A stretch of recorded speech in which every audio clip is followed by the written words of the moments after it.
chers collègues. Monsieur le maire, mes chers collègues, la situation de la Fondation Œuvre de la Croix de Saint-Simon est un choc majeur pour Paris. Ce choc intervient dans un contexte déjà extrêmement tendu pour la petite enfance à Paris. Nous le savons, près de 20% des postes sont vacants dans les crèches municipales et certaines structures fonctionnent avec des taux de sous-effectifs qui mettent en péril la continuité du service. Cette pénurie a des conséquences directes, des fermetures de sections, des horaires réduits et une détresse croissante des parents, particulièrement dans l'ouest parisien où le manque de place est le plus criant. Les chiffres sont connus, ce sont près de 3 familles sur 4 qui n'obtiennent pas de place en crèche municipale lors de leur première demande. Cette situation contribue à un phénomène préoccupation, l'exode des familles hors de Paris, et chaque année, ce sont entre 10 et 12 000 enfants qui quittent la capitale avec leurs parents, souvent faute de solutions d'accueil. Ce n'est pas anodin, c'est un enjeu démographique, social et économique majeur. Dans ce contexte, la disparition de la Croix Saint-Simon risque d'aggraver encore la situation.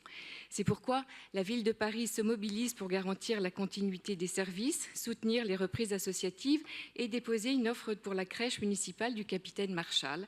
Nous soutenons cette démarche, mais nous devons aller plus loin.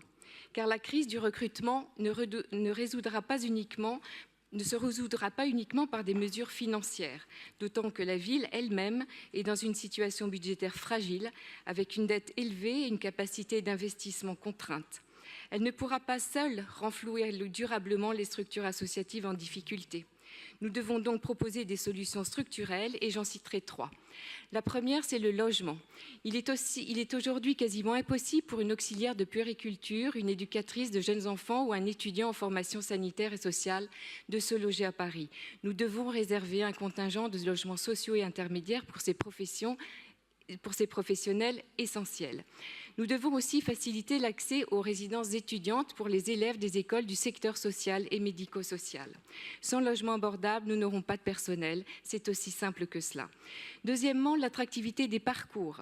Nous devons renforcer les partenariats avec les écoles, les instituts de formation, les universités pour attirer les étudiants à Paris et leur garantir des stages, des contrats d'apprentissage et des perspectives d'emploi stables. Nous devons aussi simplifier des passerelles professionnelles et soutenir la validation des acquis de l'expérience. Troisièmement, des solutions non financières pour soutenir les associations. La ville peut permettre à disposition des locaux municipaux vacants gratuitement ou à faible coût pour permettre aux associations de maintenir leurs activités.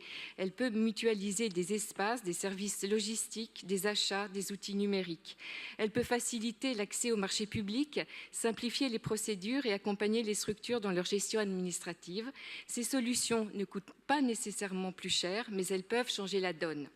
Alors la délibération qui nous est soumise aujourd'hui est nécessaire, mais elle n'est qu'une première étape. Nous devons saisir cette crise comme une opportunité pour repenser l'attractivité des métiers du soin, du social et de la petite enfance et pour garantir que Paris reste une ville où les familles peuvent vivre, travailler et faire grandir leurs enfants. Je vous remercie.